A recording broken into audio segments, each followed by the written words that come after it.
So welcome everybody to the second in our seminar series. This is part of our project Teaching and Learning for a Sustainable World, and we're developing a network of research and practice. Ko Sally Birdsall Toko Ingoa, and we're going to open with a karakia, and please feel free to join me. And so our karakia says, kia hora te marino, kia whakapapa po ngāmu te moana, hei huarahi mā tātou I te rangi nei, aroha atu, aroha mai. Tātou ia tātou katoa, hui e tā iki e.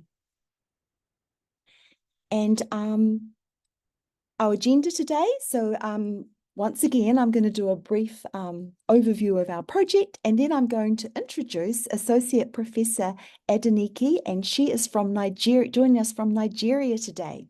There will be time for questions after her presentation, and then we'll wrap up with information about our seminars to come and our closing karakia. So our project is being hosted by Ngā Ara Whetū, which is our University Transdisciplinary Centre for Climate, Biodiversity and Society. And we are working on research to respond to the challenge of creating sustainable futures and building collaborations with academics and with our community. So we have thriving people and thriving environment. And so our project specifically focuses on building this transdisciplinary network focused on teaching and learning. We're looking at pedagogical strategies and approaches, and hence our invitation to Adenike today to talk about her work and the way that she builds sustainability understandings in her students and her work. And so following on from that, it's my very great pleasure to introduce Adenike today. And Adenike is a very esteemed scholar in this field. She is the Honorary Associate Professor at the Department of Chemical Engineering in the University of Birmingham. And she also is a lead author and senior research fellow at Afi Babalola University and part of the Green Institute in Nigeria. And at the Green Institute in Nigeria, they're championing, it's a hard word to say, sustainable solutions to environmental challenges, including climate change. And Adenike is also a National Geographic educator, which is a really high honor. And she has a lot of innovative initiatives and education programs that she's running, and she's also a prolific author. And today, she's going to talk to us about going green, one student at a time. So welcome, Adenike, and we're really looking forward to hearing about your work and your ideas. And I'll hand over to you to share your screen and begin. Thank you so much, Sally, for the wonderful introduction. So I'm going to give me a second to pull up my screen. All right, perfect. Can everybody see my screen? All right, great. Thank you very much for inviting me here today. Kia ora, I hope I'm saying that right. So today we're going to be talking about the Green Institute. The Green Institute didn't start as a Green Institute, it started as an initiative on campus. And as Sally has already introduced me, I'm an environmentalist, and it's a pleasure to meet you all virtually. And so we started the Green Institute, and one of our goals is to nurture the next generation of sustainability leaders through education, through advocacy, and through innovation. And we want to instill in them a deep understanding and commitment to environmental stewardship. So we are committed to Climate Action 13 and see the way it interacts with other SDG goals.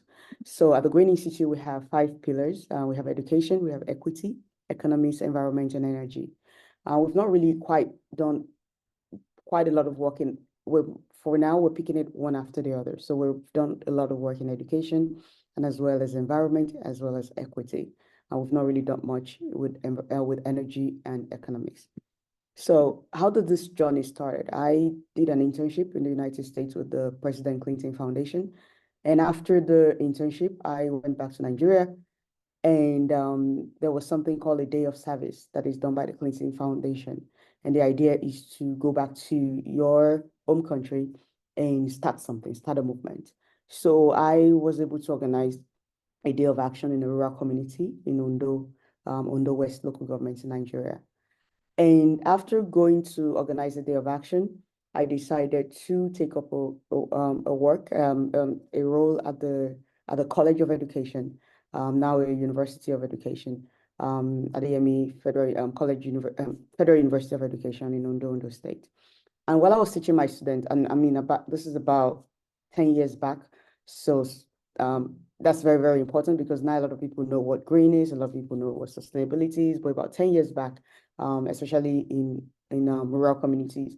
So I asked my students, what does it mean to go green? And I was surprised in a class of over 250 students. A lot of them were just looking at me, what is she saying? So, and it's understandable because you want them to, in a developing society where people are still in the physiological needs, they're still trying to get water, they're still trying to have access to clean water, to food, to the basic needs. It's really, really hard to tell them to start going green, even though they're doing it already, but they don't know that they're doing it already. So I had a dream for the campus. When I went on campus, I saw that a lot of places were dirty, a lot of students were not disposing their waste properly.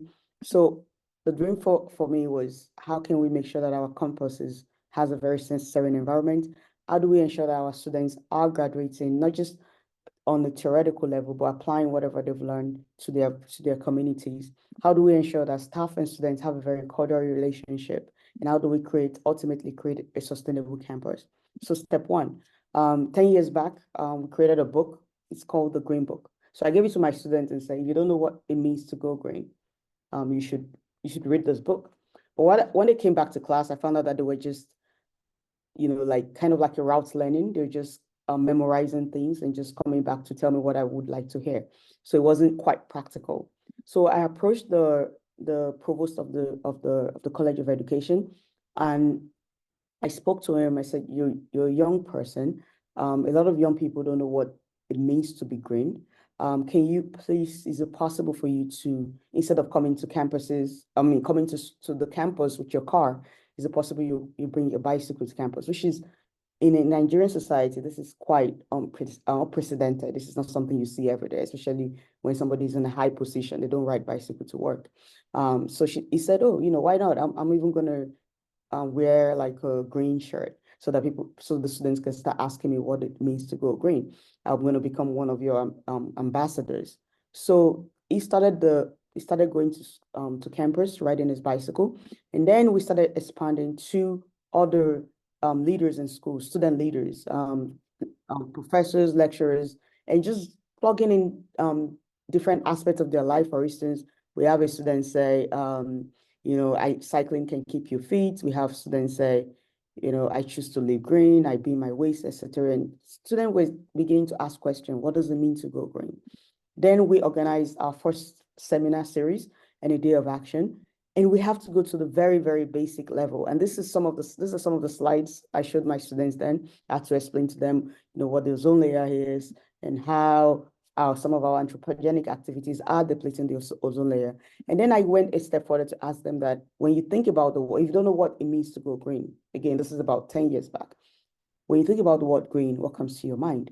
And some of the students, they told me, growth, rebirth, renewal, fruitfulness, and some of the amazing nature life. And I said, most of the answers I'm getting from my students shows that being green is something positive. But why are we not going green? Well, in the Nigerian context, it's corruption. And when people think about corruption, they think about political instability, they think about embezzlement, they think about a lot of things. But I told my students, let's think about corruption in an environmental sense. This picture was taken in a coastal region in Nigeria, oil produced in coastal region, and you can see the effects of oil degradation in that environment. So I told them that corruption is as simple as when you put your waste and you throw it somewhere, because that can lead to flooding in the grand scheme of things. So we started encouraging students on campus to bin their waste, to reduce visual pollution. So I showed them a picture of this, and I asked them, where's it? Oh, Eiffel Tower. Would you like to go to Eiffel Tower? Oh yeah, we would like to be there. We love it. Most of them was like, oh, I would like to go take a selfie at the Eiffel Tower. I said, but this is our reality. This is our campus.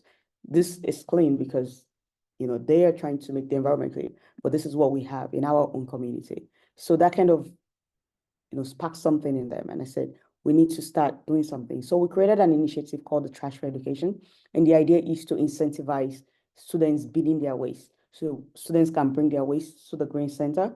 And then when they bring their waste to the Green Center, they can exchange that for educational materials. They can exchange that to take courses with us. So it's just a kind of way to incentivize education. And then we have the program started with this student right here. Her name is Grace. And she just finished high school, and she couldn't get admission into the university right away due to some funds and other things. So she came to do an internship with As of Then we're an initiative. So I told her, and I was jokingly, I just said, and I said, what do you need? She said, I need a book and I need a solar lamp to read. And I said, okay, can you bring me 2,500 plastic bottles? If you can bring me 2,500 plastic bottles, I'll give you a book and I'll give you a solar lamp. And then she was like, okay. And then she went home, she told her mom, and her mom went to the market. Her mom works in the market. She went to the market and she started telling all the market women, can you give me your plastic bottle? Don't put your plastic bottle on the floor. Give me your plastic bottles. And before you know it, she didn't just bring me 2,500. She brought me about over 3,000 plastic bottles. So even though I was joking, I mean, that was what brought the idea of the Trash for Education initiative. And then we started telling students to reduce visual pollution on campus. When students are running for positions on campus, like student presidents and things like that, they usually have their posters up. So we try to tell them, there are other ways, sustainable ways that you can advertise. And then we also, and these are some of the students now taking actions, cleaning their campuses, making sure that they're painting buildings that are dilapidated. And we also encourage them to plant flowers and trees. And these are some of them planting flowers. I was able to go back to the campus. I was going to show you a picture of what this place looks like now. It doesn't look like this anymore. You have lots of trees here now, 10 years later. So this is just showing, student activities and just, as we empower each student to embrace sustainability through, planting of trees. We're not just encourage them to plant trees. We're growing resilient forests of change, one young mind at a time. And they're having fun, they're working with each other. And as a 10-year back, we also encourage them to conserve energy. And we have a student project here, which this student was able to create. They created a solar-powered, I think it was sponsored by a bank. They created a solar-powered ATM machine on campus. And we also encourage them to conserve water on campus. And I've talked about this, greening their, cycling on campus, and just getting a lot of people. And also we encourage them to plant their own food, to grow organic food. And in doing that, they're becoming entrepreneurs. So we have some of them have their farms, animal farms, and different kind of crops, vegetables, and they're also happy just doing that. And then we have some of them, there's palm oil. So they process the palm oil and then they sell to the local community, which is also growing the local economy.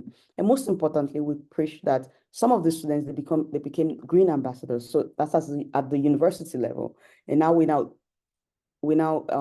equip them to go back, to give back. So we've trained them. Now they go back to high school, to secondary schools, to primary schools. So whatever they've learned from us, then they go start a green club in their communities. So we encourage them to raise eco-conscious kids. And these are examples of some of the ambassadors. I'm still going to talk about this girl later, and just showing other kids some of the things that she's learned. And we've also created a lot of comic books for young people to talk about, so that they can understand the idea of sustainability visually, or the idea of environmental stewardship. And we have books at every level. So this is at primary level. This book was sponsored by the National Geographic. This is at the high school or secondary school level. And there's a book for the university student, Principles of Green and Sustainability Science, that was published by Springer. So we encourage students to be social entrepreneurs, like I've talked about, to think about people, to think about planet, and to think about profit. And at the end of the day, we now said we need to start not just telling them what to do, they need to start taking leadership. And then we came up with an idea called the Green Ministers. So this is the first cohort of our ministers. Our ministers have different kind of portfolios. We have Minister for Environment, we have Minister for Sustainable Transportation, Minister for Agriculture, and Minister of Education, and all areas of sustainability. And this initiative that started in the rural community in Nigeria, started attracting people from other parts of Africa. And this is Mahmoud. Mahmoud came to Nigeria when he heard about some of the works that we've been doing, and came to train when we transitioned into a Green Institute.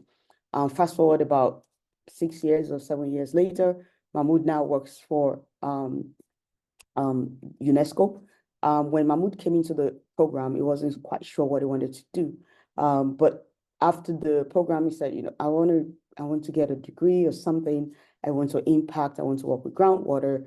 So now he's at UNESCO, and he's also doing his PhD. When he came to the institute, he was so scared. Oh, I don't know how to write, so we encouraged them to do presentations in seminars. And I saw this not quite about 4 days ago, and I was really, really excited when he said, oh, right now I'm presenting my first PhD paper at a conference. And it just shows a lot of growth of something that we started, and just seeing some of the students now going on, taking on leadership roles. This is Becky. Becky is now, she works with Young Refugees team. She's a social worker. This was when she started with us as a student at the Green Institute. And funny enough, I was able to attend. She graduated with a master's, and I was able to attend our master's graduation. I think it was in the UK, and this is our daughter. So it's just showing like a lot of growth over the years of the programs that we started. And I also saw this on LinkedIn, and I was about 9 months ago, and I was really, really excited, quite excited to see this. And she said that despise not the days of little beginnings, he said the young shall grow. And he said, she was referring to this picture that we took at that graduation. And she said, I was an intern at the Green Institute in 2017, and I was mentored by me. And while I was at the internship, I learned a lot under Professor Leadership. And then she said, she went on and said that, I was just a girl desperate to build my capacity, knowing fully well that when the opportunity comes, I will fit in.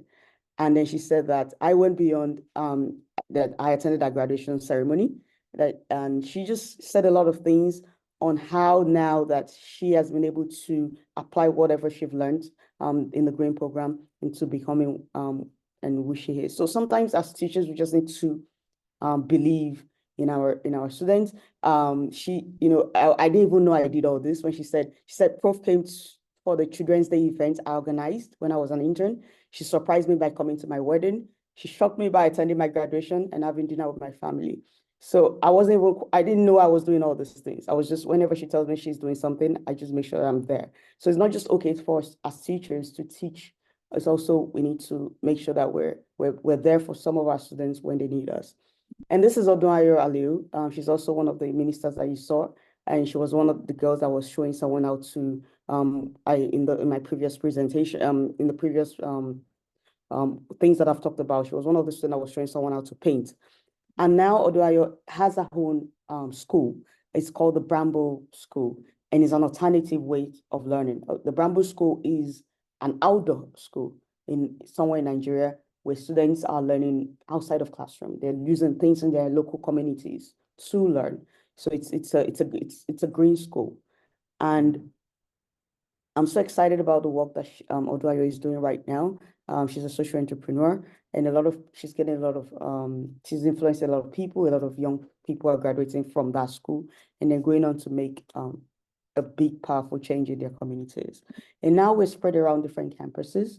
Even though we started at the Adenike College campus, now we're spreading across different campuses, both locally and even globally. We work across 36 states in Nigeria. So in most of the universities, we're well represented.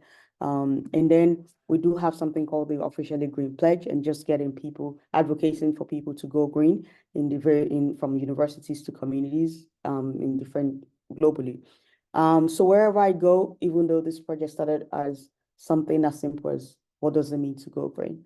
I try to take that idea of officially green with me.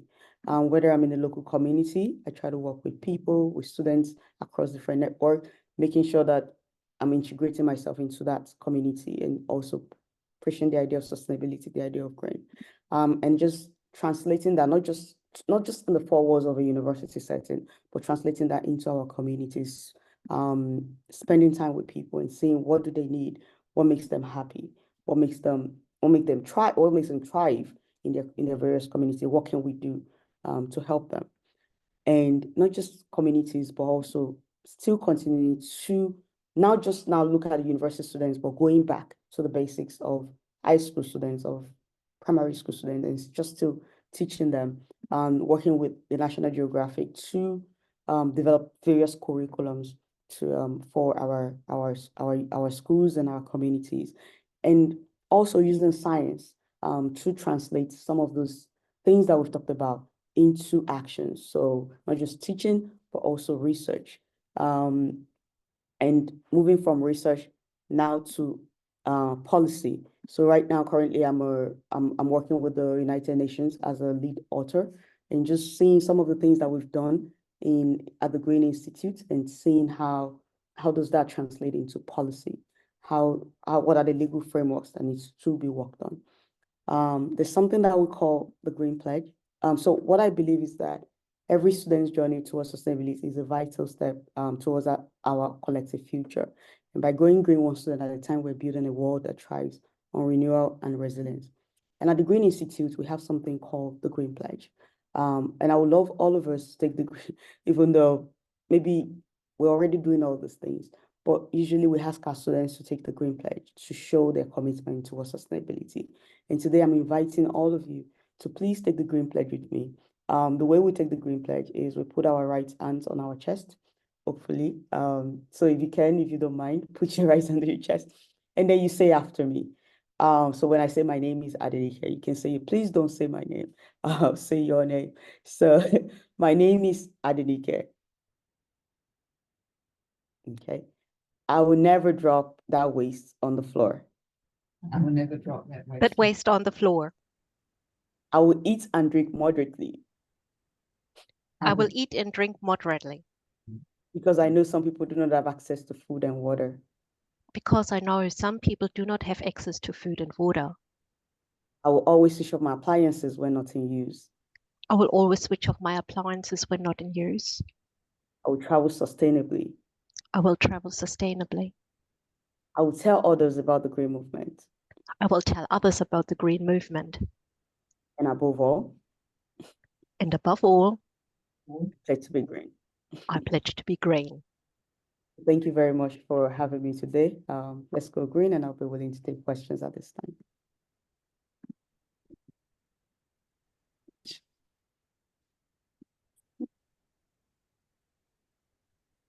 Oh, it's that one there. So thank you very much for that really inspiring journey that you've shared with us, and to have affected so many people is just amazing. Now we've got time for questions, and I see that Nikki's already raised her hand. So Nikki. Yeah, hi, Adenike. I wonder if we could take the slides show down, Sally, because it'd be really nice to see people. Yes, yes, I'll stop sharing my screen. Yes, great, lovely. Yes, oh, that was so inspiring, Adenike. Thank you so much. I actually had a couple of sort of questions. One is, it's a really interesting comment on what would land well in New Zealand, and I'm trying to imagine the posters of staff and, you know, significant PhD students sort of making some declaration about something they do. I actually think we could do that. It would probably be almost a little bit humorous or something for people here who might not be as respectful of their teachers. I don't know if they are in Nigeria, but the question I had, I guess, is that I'm working at a hospital on a sustainability network there, and the tension is really between healthcare, which is their job, you know, and sustainability. And I was just wondering, in the communities you're working in, how much of a priority does it feel to protect the environment versus other issues? I don't know, human rights, poverty, just other things. What's your sense of that? So, sorry, I think I get the question. Is it like, what is the priority on health, or just generally in terms of sustainability? Yeah, I guess just how much this is seen as a priority for the people you work with, or how much it feels like there's other more important things that people are talking about? Yeah, so the challenge with communities, especially developing communities like Nigeria, is that, which I've mentioned earlier, is like looking at the Maslow hierarchy of needs. There's a lot of things, other things that people worry about. There's false scarcity, there's poverty, there's a lot of things. So what we're trying to do is, we can't just tell people to go green or to be sustainable. I think in our society, we have to incentivize that, so that way. So for instance, like, we're also working in coastal communities where women are affected by the effects of climate change. Now, looking at the health side of things, you see a lot of women that are, some of the water they drink, very dirty water, and this affects their health. There's a lot of spread of waterborne diseases, even due to climate issues. There are a lot of people that are going through things like, there's a community that I'm working on. I would have shown some pictures of the community. There's sea level rise, and there's a flooding event that has almost taken over the entire community. And it's sad because a lot of women in those communities cannot just up and go.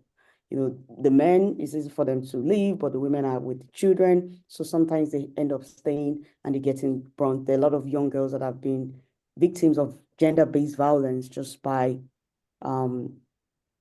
trekking miles just to get water. On their way back, some of them are raped on the way, which are really, really, really sad situations. So it's hard to go to those kind of communities and say, oh, you should go green or you should be sustainable. So what we're thinking of is, for instance, like the Girls Project. We started something called the Girl Sustainability Prize.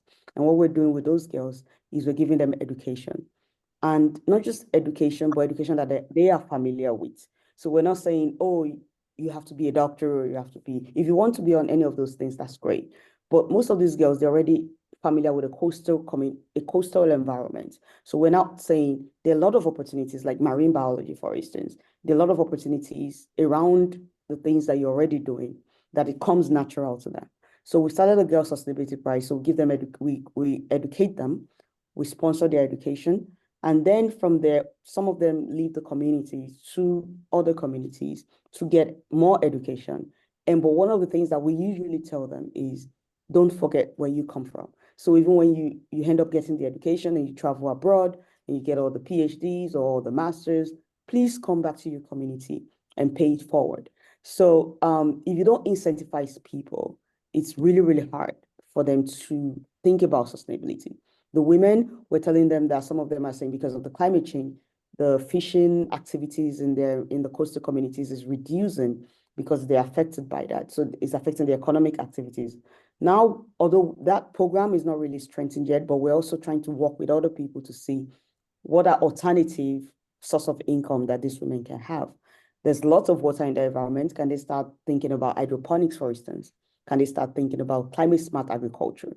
So if you're telling this, or can these women, can they access microfinance loans so that they can start their businesses? So once you give people incentives, it becomes easier for them to want to go green. It becomes easier for them to be, one of the pillars of sustainability is economic sustainability. So if you can have that, then you can have behavioral change. You can have people. Unfortunately, the government is not doing so much. And what I tell people is, there's so little that an individual can do, but we can do it anyways, whether it's just teaching someone, whether it's just putting a smile on someone's face. We just have to do it one way or the other. We might not be able to reach billions of people, but even if it's just 10 women in a community, 10 girls in a community, I think the effects of what I've shown you so far is that 10 years down the line, it can make a lot of difference. So I hope that answers. I wonder if possibly environmental changes in the communities you're working with are a bit more kind of in your face than they are here in New Zealand, because, we've got very moderate climate, we have a lot of rainfall, we have quite mountainous, like there's all sorts of reasons why we're relatively protected from, relatively protected from major environmental issues. I'm just gonna if you don't mind, I'll just quickly let me just share like a very like pictures of some of this communities just real quick, just so you can have a visual representation of what I was talking about, some of the environmental things. So these are some of the women in coastal communities in Nigeria, and these are them doing some of their work, everyday work, and we can see that it's going to be really, really hard to talk about sustainability to these people if you don't have incentives for them. And this is some of the, I'm just trying to go straight to the, yeah, so these are some of the effects of the climate change that is going on in those communities, some of the environmental damages in that community. This is like a school close to the waterside, and it's been destroyed. We recently got a funding from a German organization to rebuild some of this community, some of this places that have been damaged by the environment. By climate change. So you can see this is their reality, and there's a lot of oil exploration also going on in that community that also exacerbated the effects of the environmental degradation going on. So this is just to give you a context of the things, and these are the girls that I talked about for the Girl Prize, and we're just trying to see if we can empower them for biodiversity conservation and resilience in the face of climate change. So that's just that gives you an idea of, yeah. So it's hard if there's a lot of things going on. It's really, really hard. Yeah. Thank you. Adenike, I see that there's a question in the chat, and Gigi said she's very interested in the Bramble School, and she was wondering what type of principles that you were teaching in the curriculum in that school. And I think she was particularly interested in community development skills and processes. Thank you so much. Sorry, So I thought it was Bramble School. Yeah, I was interested in that. Thank you for that, Sally. Yeah. So the Bramble School, I'm gonna just put in so the Bramble School is founded by one of my students. So is really not, so at the Green Initiative, I talked about like how we started a Green Kids program. And so what we did was we came up with a program, like a curriculum for young people to study outside. So we noticed that some kids that have learning disabilities like dyslexia and so on, they tend to learn better when they're outside. So, and since we live in a tropical society, so we want to make sure that, for instance, if they're learning things like easy things like planting their trees, getting, using water, if they don't need soil to actually grow their vegetables, using water to grow their basic vegetables, for instance, learning how to care for animals. So instead of just putting them in a classroom and talking about some things scientifically, we take them outside to learn from nature. So that was some of the principles. So when I was teaching my students, I was just telling them the principles. And we just created a curriculum, the Green Education Curriculum, for the school. But at that time, I wasn't thinking about the school. Then one of my students took it a step further, and that was when she established the Bramble School. So what they are is an alternative learning space where children can develop their passion through transformative learning. So what I'm just going to do is I'm going to put a website for the Bramble schools called the Bramble Network. I've put it in the chat box, so you can learn more about what they do and how they're doing it. Thank you, Adenike. It's just that the way you were describing it is very much using the principles of community empowerment and looking at needs assessment with sending your students out. And I was wondering if that is probably a skill that we should be teaching our students, in the future, to be able to go into the community, work with the community, do needs assessment, and together they design the interventions together with the community in partnership with. So that is probably in New Zealand a skill that is really needing to be taught, because we probably do not have the same reality as Nigeria have, but so I was thinking that way, that is really brilliant. I've done a lot of community development project in my master's looking at unemployed people, and that sounds like a great principle to carry on with community empowerment. So thank you. Yeah, that's wonderful. Yeah, thank you so much. Just to add to that, in terms of community, is so the student that started this initiative, she went to the community right now, and she was able to work with the king of the community and some of the community leaders. That was how the school started. So she went to this community and said, "You don't have a school," and they were like, "Well, so," and then they said, "Yeah, we don't have a school that is proximate." And she said, "How about you give me a space? How about you give me a land? And then I will teach your children." And so it was a community partnership. So the community leaders and the king, they gave her a space, and then she started started getting young kids together. And before you know it, she got a lot of global attention, and then got lots of sponsorship and things like that. And that's how the space evolved now, and they have more kids now. So yeah. Wow. Right, thanks for your question, Gigi. And we've got another question. Bridget. Bridget had her hand up, but she's disappeared. I have an idea. Thank you so much. It was really inspiring to hear what you're saying, and several of your sort of enablers and initiatives. Several of us have tried in school age children, like you have done, that you've done at university. So I was just wondering, and it was really lovely to see the concise nature and how the messaging became inspiring. So thank you so much for that at this time. Have you used similar types of initiatives in the schools that you used with your university students? In school children, younger than university, like Yes. the ambassadors and the visuals and all of those sorts of really exciting things. Yes, so with the university students, so like I mentioned, that we have the Green Ambassadors program, and we have the Green Ministers. So what we do is we're telling them to pay it forward. So the university students, they go back to primary schools or basic levels to teach them the principles, and that's why we're coming up with comic books for young people. So we created some comic books for them at the lower level, so they can because we can't really teach them sustainability from it's going to be too ambiguous for them. So we translated that into different comic books for young people.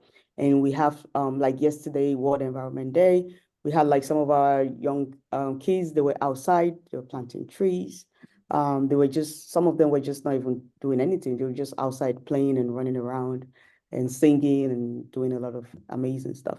So yeah, we do move from not just university students. So we have the Green Kids program, which is an extension of the university program. Nice to have that link. We call it Tuakana Tēnā, of young and old teaching each other. It's really beautiful.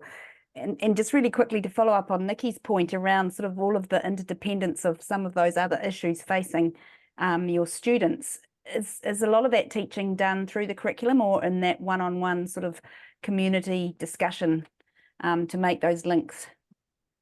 Both actually. So in the university, they don't necessarily have a curriculum in the university grant scheme of sustainability when I came into the university.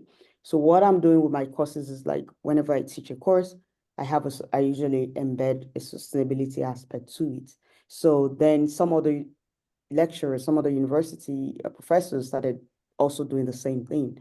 And so when we created for the university level, created the principles of green and sustainability science, some universities has now said, "Oh, this is good. We can start adopting this for our first-year university students." So now that curriculum is available to any university in the country that would like to take on that for their first-year university students. So that's what we've done. Right. All right. Thank you. And just really quick, lastly, are we able to share your slides with some of our communities who are very much engaged in tropical communities in the Pacific? Because I think it would be really inspiring. So yeah, definitely. I would definitely share this slide. I'll have more, visual, because I had to keep the presentation very concise because of time. But we have a lot of pictures to show some of the things that we've done. So I'll put that into and I'll send it to Dan. Thank you so much. You're welcome. Thank you for your questions, Bridget. And I see Dan, you've got your hand raised. I do, thank you. That was so fascinating, Adenike. And you know, when you condense time like that, it has that amazing kind of inspiring and uplifting effect, because yeah, you can see how things build. My question is about, specifically, I thought it was so amazing right early on how you got was it the provost of the university? Yeah. Yes, in yes. that green t-shirt on the green bike? Like, how significant do you think that leadership and kind of symbolism or modeling was for kind of because things seem to have built from that. So yeah, I was wondering, how significant was that first thing? So it was a double-edged sword, and I'll tell you why. So when we brought him to start doing that, some of the students were like, well, you know, the guy is a rich man. He can afford to, you know, ride a bicycle. He's not doing it all the time. He's comfortable. He can eat 3 square meals in a day. So there are some students or some faculty members that were like, yeah, you know, he's doing that because he's rich. So, but there were some other people that are like, wow, you know, if somebody in that kind of position can do that, then there's something in that. So what is green? Why is he wearing a green t-shirt? Why is his bicycle green? They started asking questions. So when we saw that, some people were connecting to him, some people were not connecting to him from an economic perspective. They believe that it's kind of like an elitist thing to do. So that was when we went now to move from him to other students. So we started like getting other students, other lecturers, other leaders in the school to start wearing the same thing, so that students can say, it's not just the provost of the college that is doing it. All the students are doing it. So we got, like, for instance, they have a Miss Campus, like they have a beauty pageant. So we had to get the winner of the beauty pageant to start wearing green and start going to places. And everybody loved the beauty pageant queen. So people were asking our questions. And then we now got some students that come to us and say, so we started putting those posters up in school, like a banner, like some billboards around campuses. And then we have some students come to us and say, oh, I would like to join the green program. And I say, why do you want to join the green program? Well, because ex-students have our picture on campus. I want my face on billboards on campus too. I mean, even though they're doing it, they want to do it for their own selfish reasons. At least we're able to get their attention to start coming to meetings and being part of the club. And from there, we start teaching them. And yeah. So it's kind of like that seed that the provost planted, even though he had his own sides of just sprouted. And yeah. No, that's a great answer. Thank you very much. Perhaps something for our own sustainability teaching network to scheme on here, and whether we can get Dawn Freshwater on a green bicycle. Thanks very much. Or perhaps in a green t-shirt at an all-staff forum. I think there's one more question here, and it comes from Andrea, and it's actually really interesting. So Andrea's talking about the way you gain so much momentum in your drive to make more people green. And she's saying that it might have started slowly and it took a lot of effort, but it gained momentum as it went along. And she's wondering, do you think there was a critical day or a really important occasion that made a difference that we as green leaders could be aware of and perhaps try and, and take advantage of? I didn't quite get a question. Is it like make a difference as a leader, or it makes a difference? I think Andrea's after something that seemed to really galvanize people together and make your movement, your going green one student at a time, pick up pace and start to go faster and spread wider. Did it just gain momentum over time slowly, or was there an occasion or an event where it really, a lot of people seemed to be taken, and energized, and boom, it took off? Yeah, so it started off very slow, but I think that's where consistency comes in. So what I do is, for instance, we've been doing like a World Environment Day video every single year. And if we have time, I'm going to show you the one we did for yesterday. I'm just going to play that. And when we do those videos, we don't get responses. We might even get 2 views or 3 views. But we don't let that stop us. We just keep doing it. So consistency has a lot because you just need that one opportunity. So there's a news agency. It's called Sahara Reporters. They're really big in Nigeria in those days. And I got a call from Sahara Reporters, and Sahara Reporters said, they said, oh, we saw like a video online.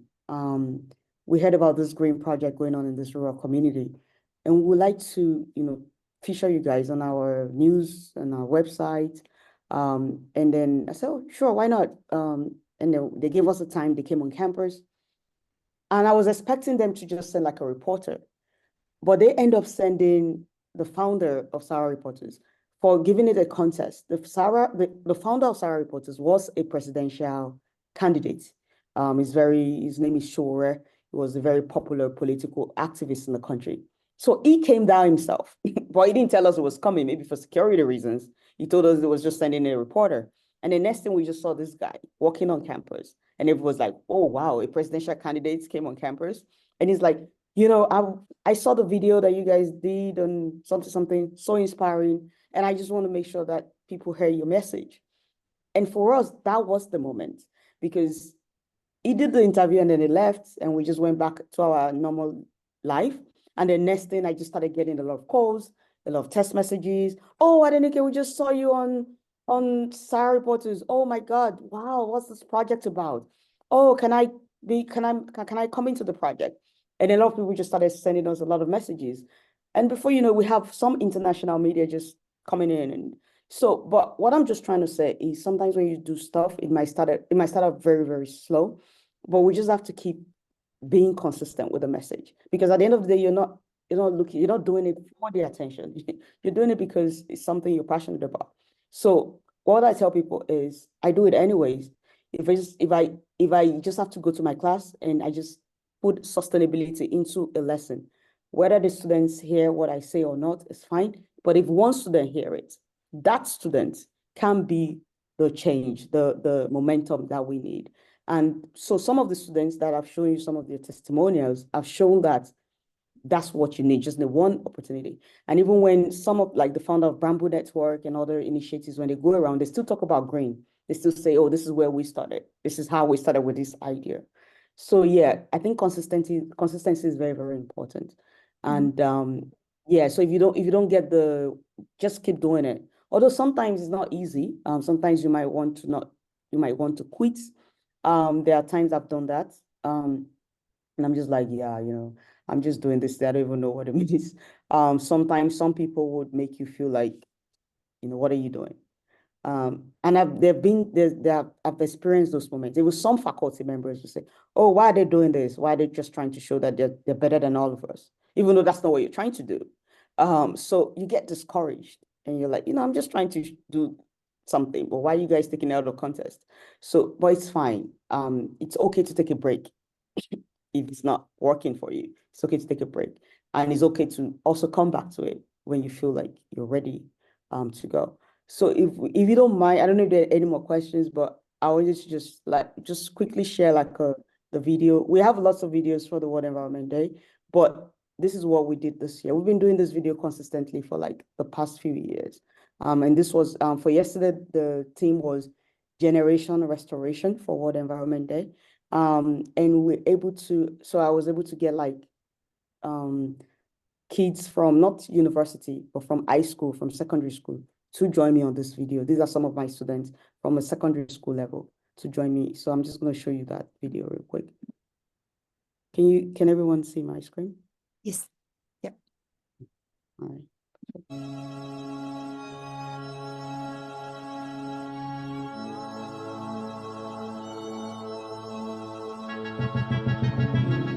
Hi, I am Adenike, and together we are the voice and the hands of Generation Restoration.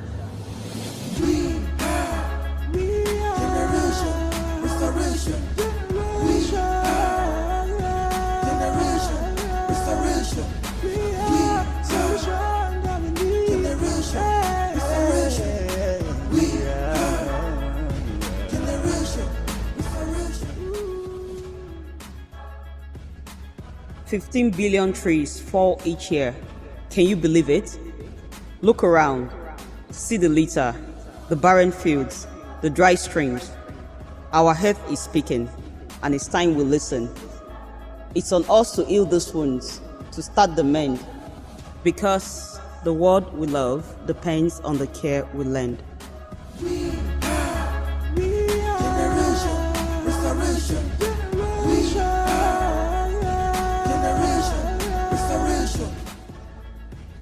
Recycle that bottle, plant a tree, save a drop. Small acts at home, in school. Each little thing adds up to a lot. Together, our small actions are the best shot.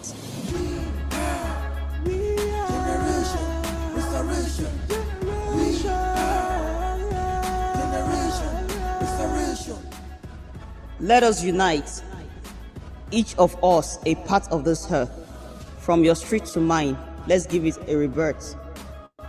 You and I in this together, restoring our homes today and forever.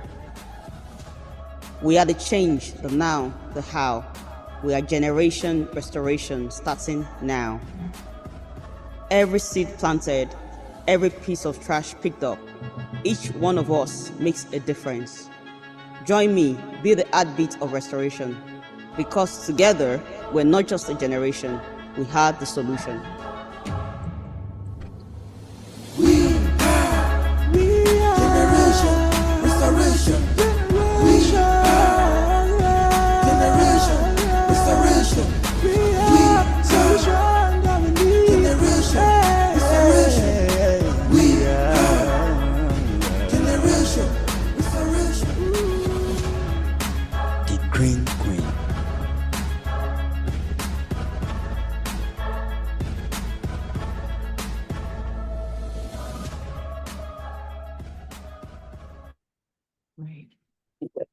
So that just give you, thank you. So we have lots and lots of videos like this. I mean, from the past, you even see some of our students, some of them in the, maybe 10 years back, they've done videos, and now we'll, work with the UN in order just to get the message out. I'll be surprised to look at some of those kids, about 5 of them in that video. They came up with the chorus, or the We Are Generation thing. I mean, 5 years from now, or 10 years from now, I'm going to be quite surprised where they are when in retrospect. And so a lot of things we do now, we don't know what effects it will have, but in retrospect, I mean, you're like, oh, this is the effect. So I'm excited to follow their journey, the kids in that video, and see where they are 5-10 years from now. Right. Now, Alice, is your question very quick? Yes. Super quick. Thanks, Sally. Thank you, Adenike. I just was, I'm in the creative arts, and I was just wanting to ask about the notion. I'm interested in the poetics of care, and the poetics seem to be something that's really important in your work. And I think about the relationship of aesthetics and style as a political practice.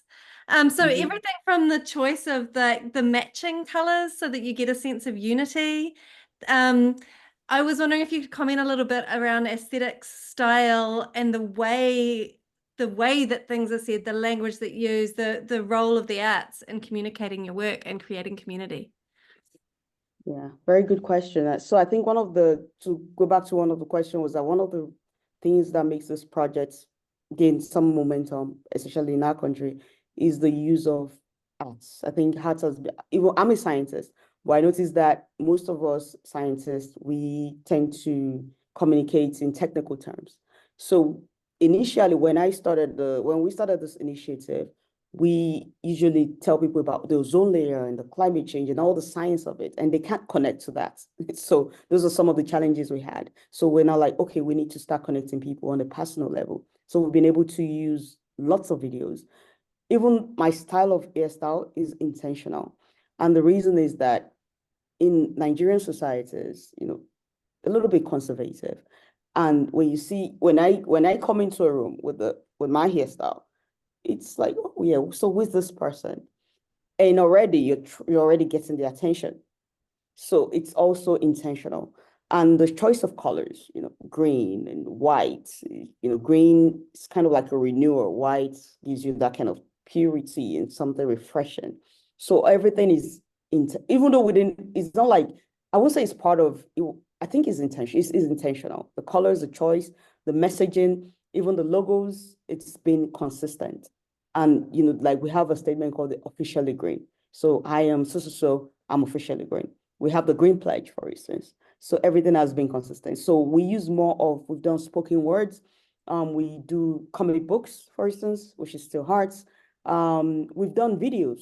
We've done documentaries, short documentaries to let people connect. For instance, you're talking about water scarcity. We've done a lot of documentaries. We did one for World Water Day, where we had a girl, we translated something that happened in real life so you can see it more visually, like we reacted to the scene. And the video was a girl that was going to fetch water. And on her way back, unfortunately, she was sexually assaulted. So what we did was we did a kind of a visual representative. It's on YouTube. It's called The Paradox of Water on YouTube. So this is yeah, you're right. The heart has a lot of role in translating all what I would say the scientific jargons into something more, and synthesize it into something more accessible and more easily digestible for people. Yeah. Right. Well, we're going to wrap it up now. So I'd like to thank you very much, Adenike, for coming today and sharing your amazing work with us. That video was such a powerful message. And what you've given us is a glimpse into the way that you're working in your world to make a difference. And it's a very different world to ours, but it's still common ideas that we can use in our own work. And I think coming away from your presentation, it does give us all hope that we're working together towards a future that we can all thrive. So thank you so much for your time and sharing your ideas. It's been amazing. And thank you also to the audience.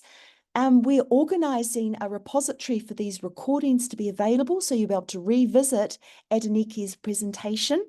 And if you want to share the link, or you want to gain access to our next mailing list, please do email Dan. He did put his email into the chat, and it's right at the top. Now, coming up, we've got more presentations, so please put the 5th of July, 11 to 12 p.m. in your diaries, because we have Manuel Reimer from Canada talking about engaging students in a climate change and sustainability education, and looking at a community psychology and systems perspective. And then we've got more lined up for the rest of the year.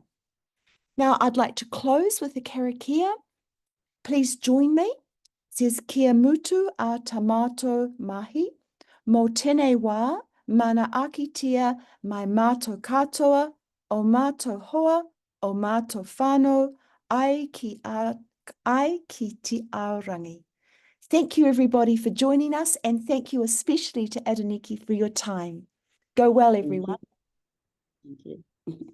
Bye. Kia ora, whānau.